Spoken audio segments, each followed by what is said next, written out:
partager avec vous aujourd'hui, en fait, c'est l'histoire de ma première plongée sur un site archéologique. Parce que ça a été une expérience tellement impressionnante, mais aussi parce que la sensation, je la retrouve encore aujourd'hui. Donc, mon premier site archéologique, en fait, c'était sur la basse côte nord du Québec. Pour ceux qui auraient vu le film La Petite Séduction, le village, en fait, c'est le village de Harrington Harbour. Pour s'y rendre, il faut prendre déjà des avions, ensuite un bateau. Nous, par la suite, sur le bateau de recherche, on repartait et suivant les conditions, ça pouvait nous prendre là, 3, 4, 5 heures pour pouvoir se rendre sur le site. On était dans une baie, littéralement, en plein milieu de nulle part. Et à tous les jours, en fait, c'est l'équipe de l'Université de Montréal, nous, on se rendait sous l'eau pour travailler sur le site. Et ce qui est vraiment impressionnant, en fait, c'est que à quel point, en surface, on est tellement lourd avec tout l'équipement qu'on porte. L'eau est environ à 3-4 degrés, donc on porte des combinaisons étanches, on a les bouteilles, on a des plombs, 30-40 livres de plomb, on a tout l'équipement, on ressemble à des gros arbres de Noël, et c'est tellement pénible de bouger à la surface, on n'a qu'une seule envie, c'est de se lancer à l'eau, on est comme des gros morses, on se laisse rouler. Mais quand je me suis retrouvée à l'eau pour la première fois,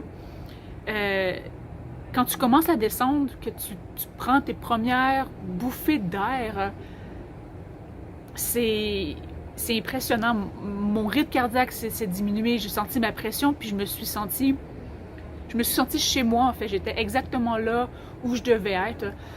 Au fur et à mesure que tu commences à descendre dans l'eau, tu vois le site qui apparaît devant tes yeux, et vraiment, la seule chose qu'il y a, c'est il y a toi, tes pensées, ton site archéologique, le passé est littéralement juste devant tes yeux.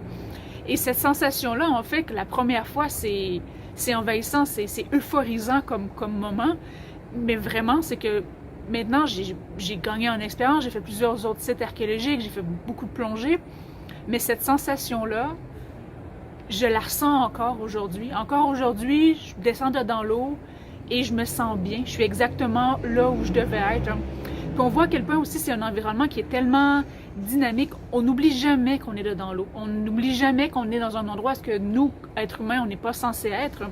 Donc on emprunte cet environnement-là et on voit toute sa puissance, toute sa force. Et forcément, ça nous amène beaucoup de respect. Et à chaque fois, je me dis à quel point est-ce qu'on est, comme archéologue subaquatique, c'est un privilège que de pouvoir plonger dans l'eau, de pouvoir plonger dans le passé pour pouvoir travailler.